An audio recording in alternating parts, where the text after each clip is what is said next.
Dalawang taxi nagsalpukan sa Quezon City, dalawa ang sugatan. Biyahe ng mga eroplano sa UK, kanselado dahil sa matinding snowfall. Isang bahay sa Australia, naging tourist spot sa dami ng Christmas display na nakadisenyo dito. At staff ng rehab center na nagreklamo ng battery charges laban kay Lindsay Lohan, sinesante. Huwag pahuli, tutok na sa unang balita. Ako po si PR Carhel kasama si Jiggy Manigat. Narito na ang mga unang balita.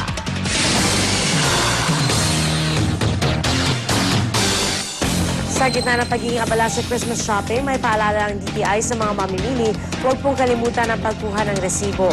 Bukod sa proteksyon nito ng mga mamimili, magagamit din daw ito para matiyak na nagbabayad ng buwis ang mga tindahan.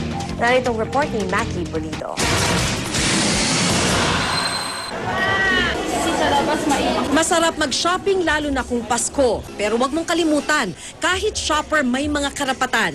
Dapat lagi kang bigyan ng resibo kahit hindi mo hingin. Kaso sa isang mall sa Maynila na ngayon dinadagsa, kalimitan wala o kaya di naman OR na rehistrado sa BIR. Pag kayo ba ay namimili, inaabutan kayo ng resibo? Wala po. Minsan sinubukan namin pero minsan sasabihin na lang nila na kasi wala kaming ganito. Sige na lang miss. Yung minsan ibibigay yung papilang. Ako kasi nagre-request, although alam ko, hindi naman siya talaga, parang hindi ng BIR yung resibo nila eh. May katapat na multa at parusa ang mga walang official receipt kasi ibig sabihin lang ito, kahit malaki ang kita ng tindahan, hindi naman sila nagbabayad ng buwis. Ilang daang bilyong piso ang nawawalang pera rito ng gobyerno. These are the sector that if you look at our tax collection, in effect, parang 40% of whatever is in the economy, minimum, we are not able to collect because they're in the underground economy. Protection mo rin kasi ang official receipt sakaling may depekto ang nabili mo at kailangang isauli. Karapatan mo rin yan bilang shopper. Dapat palitan yan ng iyong pinagbilhan at kung hindi mapalitan, dapat ibalik sa'yo ang pera mo. Alam mo sa ating laging pinapairal dito, yung karapatan ng mamimili sa bawat piso na inilalabas niya. Getting her peso or her money's worth. Karapatan mo ring magreklamo sa DTI kaya may hotline ng ahensya para rito. Yun nga lang, masyado raw mabait ang Pinoy. Kalimitan di na isinusumbong ang mga abusadong tindahan. Gawin mong responsibilidad mo yon na ilabas mo yung reklamo mo or problema mo sa isang tindahan para magawan ng aksyon ng ahensya ng pamahalaan. Para sa unang balita, Mackie Pulido reporting. Senador Antonio Trillanes IV tatakbo muli sa pagkasenador sa 2013. Sinabi yan ni Trillanes sa kanyang kauna-unang pagtungtong sa kanyang opisina sa Senado mula nang siya'y mahalal noong 2007. Tuwang-tuwa ang kanyang staff dahil makakasama na nila sa opisina ang senador.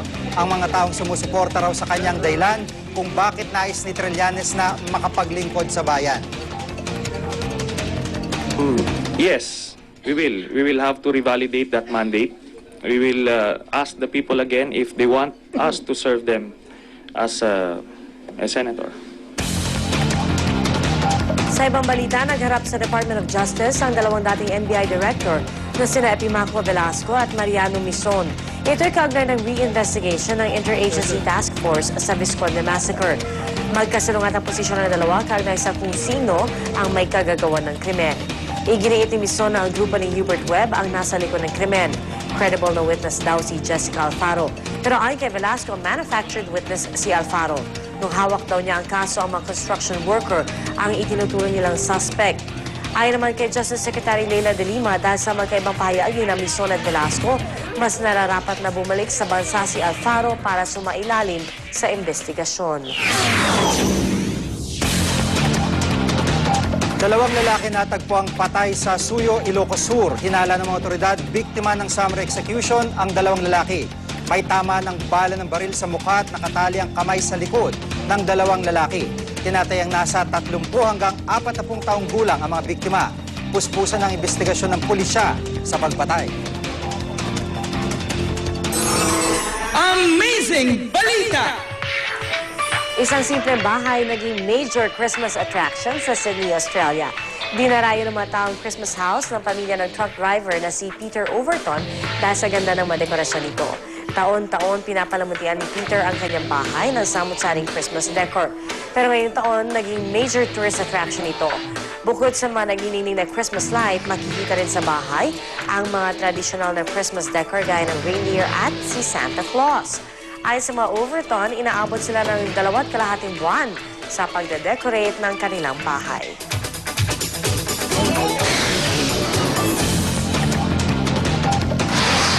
Matinding pagulan ng snow patuloy na nararanasan sa United Kingdom. Libo-libong pasahero sa paliparan ang stranded.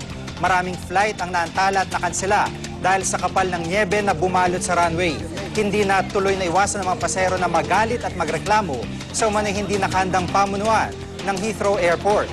Depensa naman ng pamunuan ng airport, hindi nila inaasahan ang dami ng bumuhos na niebe sa lugar.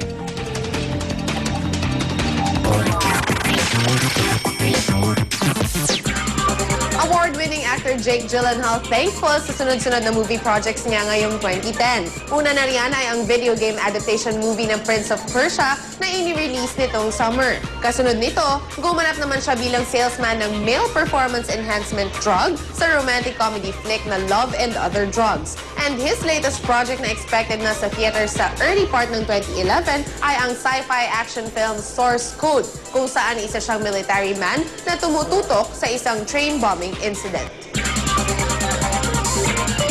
Staff ng rehab facility na nakaalitan ni Lindsay Lohan sinisante ng management. Yan ay dahil sa pagpapa-interview niya sa sikat na celebrity site na TMZ. Sa naturang interview, idinetalye niya ang pangyayari at pinangalanan ang 2 pasyente na kasamang pumuslit ni Lindsay sa facility. Pagbalik nila, isasalang sana ng staff si Lindsay sa breathalyzer test pero tumanggi raw si Lindsay at itinulak ang naturang staff. Desidido naman ang staff na magsampa ng battery charges laban sa aktres. Posthumous album ng yumaong King of Pop na si Michael Jackson entitled Michael, nakabenta na ng 3 million units worldwide. It's been a year and a half mula nang pumanaw si MJ pero nananatiling malaki ang impact ng kanyang music sa mga tao. Katunayan, nag-number 3 agad ang kanyang album sa Billboard 200 album charts this week. Currently leading ang Speak Now ni Taylor Swift sa chart, habang number 2 naman ang album ni Susan Boyle na The Gift, na parehong maliit lang ang lamang sa album ni Michael. May mga chika pa sa aking pagbabalik, kaya dyan lang kayo.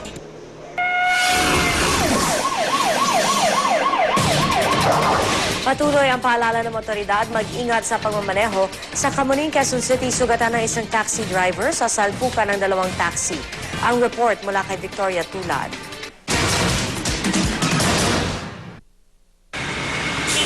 Dalawang taxi driver na banggaan sa Camuning, Quezon City pasado alas 12 ng madaling araw kanina. Wasak ang harapan ng 2 taxi at mahilo-hilo rin ang mga driver nito. Nakahinto daw yung truck daw. Ayon din sa mga saksi nila, yung mga nandito na overtake itong isa and then nagkasalubong silang 2. Kinilala mga taxi driver na sina Eduardo Lintana at Isidro Moralte. Kwento ni Lintana, kasalanan ni Moralte ang nangyari. So, may nasiraan. Umu-overtake ako dahil marami dito eh. Masyadong malaki to eh. Di, alam ko naman eh, may sira. Kaya ako nag-overtake dahil daw makadaan doon. Kaso naman to ang bilis-bilis. Alam niya na andito na ako. Depensa naman ni Moralte. Nagulat ako, biglang lumabas siya ng linya ko. Bali sumalubong siya. Oo. Sino may kasalanan? Nagulat din ako, kaya hindi ako agad nakaiwas eh. Dahil sa aksidente, nagtamo ng sugat sa ulo si Moralte habang sumakit naman daw ang batok ni Lintana. Dinala na rin sa ospital ang pasahero ni Moralte na nauntog sa loob ng sasakyan. Iniimbestigahan pa ang kaso, paalala ng otoridad sa mga taxi driver. Yung safety ng pasahero, kaya kinakailangan from the where the place na kinuha nila yung yung pasahero up to the place na dapat nilang madala, safe yung pasahero. Ito ang unang balita mula sa Quezon City. Victoria Tulad reporting. At isa pang hirit mamaya, ang pinakasariwang sitwasyon sa mga bus terminal pier at daloy ng trapiko, sisilipin live. At isang barangay kagawad patay sa